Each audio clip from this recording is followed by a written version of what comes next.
Baik, kita lanjutkan. Kemudian penting juga dicatat karakter beliau yang gigih.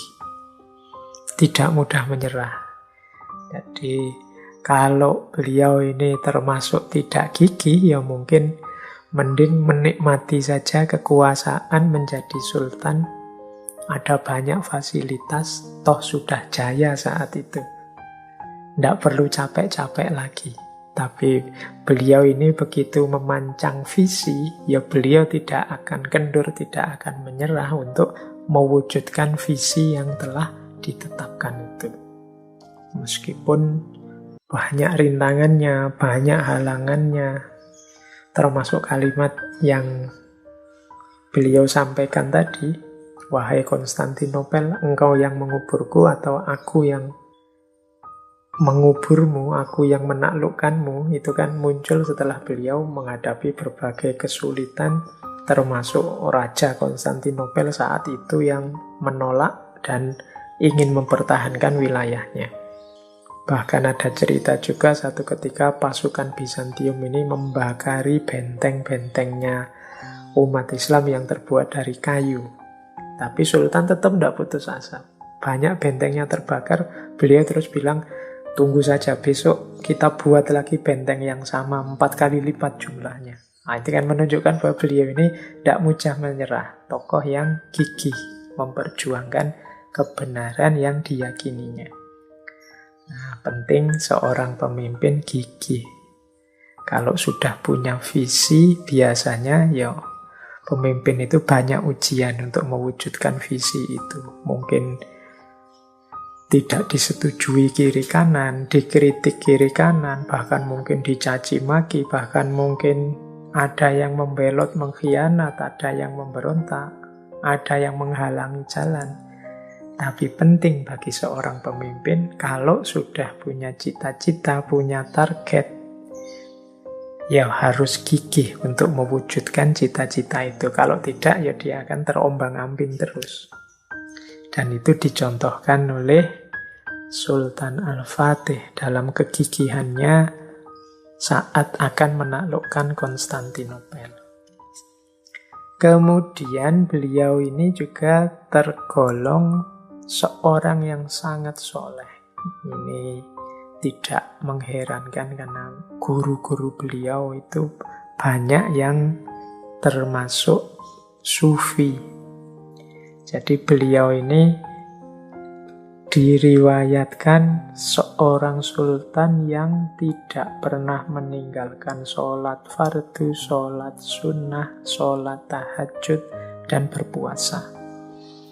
Jadi ini keistiqomahan beliau dari sisi kesalehan individual. Ada cerita setelah penaklukan Konstantinopel itu, kemudian akan dilaksanakan sholat Jumat. Nah, saat akan memulai sholat Jumat, Sultan kemudian berdiri, menawarkan kepada pasukannya, siapa yang layak untuk menjadi imam sholat Jumat kita yang pertama ini. Nah, itu semua pasukannya tidak ada yang berani menawarkan diri. Akhirnya beliau melakukan seleksi. Beliau meminta, oke, semuanya sekarang berdiri. Nah, ini beliau menganggap semuanya mampu untuk jadi imam sholat Jumat. Tinggal diseleksi yang terbaik. Kemudian beliau bertanya, siapa di antara kalian ini yang sejak muda, sejak balik sampai hari ini pernah meninggalkan sholat 5 waktu secara sengaja. Jadi kalau ada yang pernah ninggal sholat 5 waktu secara sengaja, meskipun hanya sekali, silahkan duduk. Nah, ternyata tidak ada yang duduk. Itu berarti semua pasukannya ini termasuk orang-orang yang mendirikan sholat lengkap 5 waktu, tidak pernah bolong semuanya. Oke, akhirnya belum nemu yang dicari, semuanya belum ada yang duduk. Akhirnya ditambah kriterianya oleh Sultan Al-Fatih. Siapa di antara kalian yang sejak balik dulu hingga hari ini pernah meninggalkan sholat sunnah rawatib? Sholat yang mengiringi sholat fardu. Nah, setelah yang kedua ini yang ditanyakan, ternyata ada. Kata beliau, ya yang sudah, yang pernah meninggalkan sholat rawatib duduk. Tinggal sebagian. Berarti sebagian juga ya sholat fardu, ya sholat rawatibnya lengkap. Oke, sekarang masih banyak ini yang berdiri. Nah, terus beliau nambah lagi, kalau begitu siapa di antara yang masih berdiri ini yang sampai hari ini, sejak dia balik, pernah meninggalkan sholat tahajud? Pernah kosong tahajudnya secara sengaja 1 malam saja? Kalau iya, silahkan duduk. Nah, ternyata begitu pertanyaan ketiga ini, semuanya duduk, berarti semuanya pernah tidak sholat tahajud. Meskipun mungkin hanya bolong sehari atau 2 hari. Satu-satunya yang masih berdiri ya tinggal Sultan Al-Fatih sendiri. Jadi beliau ini memang dikenal istiqomah dalam sholat tahajud, tidak pernah putus. Ya ini ilustrasi saja untuk menggambarkan seorang yang begitu kuat, begitu dahsyat, ternyata juga secara sekaligus sangat soleh.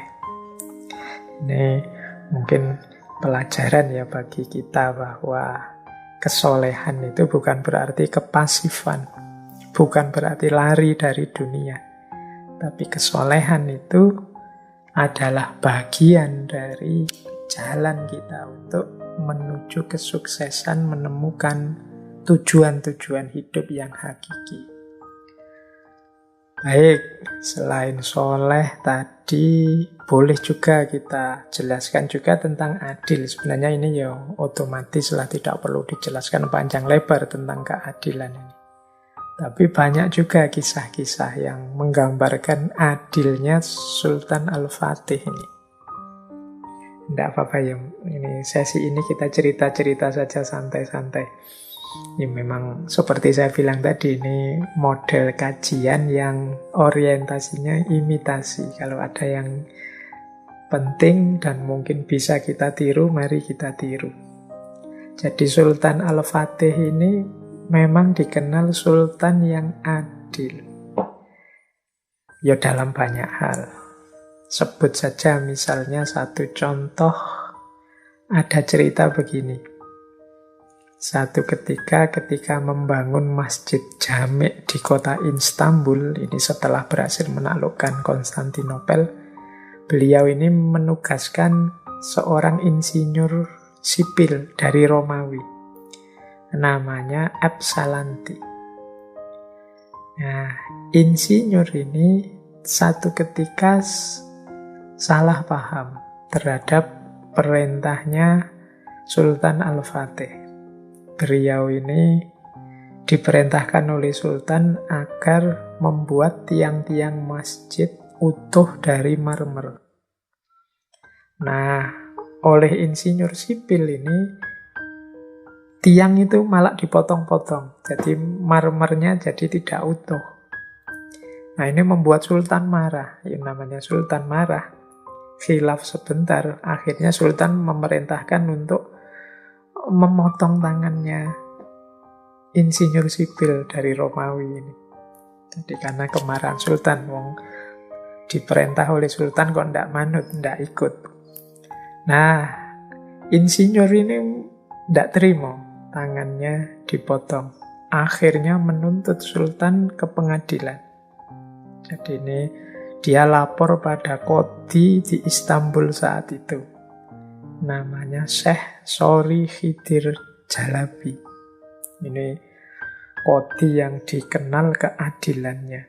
Jadi dia mengadukan Sultan kepada Qodhi ini. Qodhi ini karena adil mendengar pengaduan insinyur ini, ya Dia pun kemudian memanggil sultan untuk hadir di mahkamahnya, kemudian memutuskan dengan adil. Dan ceritanya ketika diputuskan itu sultan ya posisinya sama dengan yang mengadu. Dia meskipun sultan di pengadilan tempat duduknya sama, bahkan sama-sama berdiri. Nah, setelah itu masing-masing menyampaikan duduk persoalannya. Akhirnya Qadhi memutuskan bahwa sultan salah. Jadi yang dilakukan oleh sultan itu keliru. Keputusan sultan karena kemarahannya itu salah. Dan hukumannya adalah kisos. Kisos itu berarti ya potong tangan, balas potong tangan. Nah, setelah diputus kisos itu, ganti yang terkejut insinyurnya. Jadi dia tidak membayangkan keputusan hukumnya sedahsyat itu. Semula dia membayangkan, ya pokoknya hukuman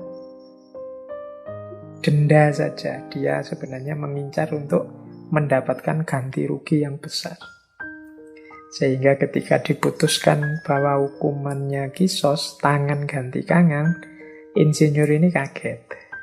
Ya dia juga membayangkan mesti nanti terjadi chaos-chaos, terjadi masalah kalau sultannya tangannya dieksekusi. Akhirnya dia memutuskan untuk menarik tuntutannya dan hanya mengajukan ganti rugi. Yang oleh sultan pun ya kemudian dituruti sebanyak yang dia minta ganti rugi itu. Nah, ini menggambarkan contoh zaman pemerintahan Sultan Al-Fatih ini ya basis keadilannya hidup. Jadi hukum itu setara meskipun berhadapan dengan sultan maupun berhadapan dengan rakyat biasa. Nah, ini penting karakter seorang pemimpin yang memihak pada keadilan. Kemudian karakter terakhir toleran. Kalau tentang toleran ini banyak cerita-cerita yang menggambarkan toleransi beliau. Biasanya setelah menaklukkan satu tempat atau satu wilayah, beliau membebaskan rakyat di daerah itu untuk menjalankan dan memeluk agama sesuai keyakinannya masing-masing. Tidak ada paksaan-paksaan, tidak ada ganti rugi. Pokoknya kebebasan beragama, berkeyakinan dijamin. Nah, itu salah satu karakter dari beliau ini. Jadi teman-teman, ya semoga lah ya siapapun nanti yang jadi pemimpin di level apapun, jangan lupa untuk menghidupkan karakter ini. Yaitu jadilah pemimpin yang punya visi, jadilah pemimpin yang berani, jadilah pemimpin yang wawasannya luas sekaligus cerdas. Jadilah pemimpin yang gigih, tidak mudah menyerah. Jadilah pemimpin yang punya komitmen pada agama, soleh. Dan pastinya jadilah pemimpin yang adil sekaligus toleran. Ya ini rasanya sangat ideal, tapi bukan tidak mungkin. Karena ternyata juga dalam sejarah ada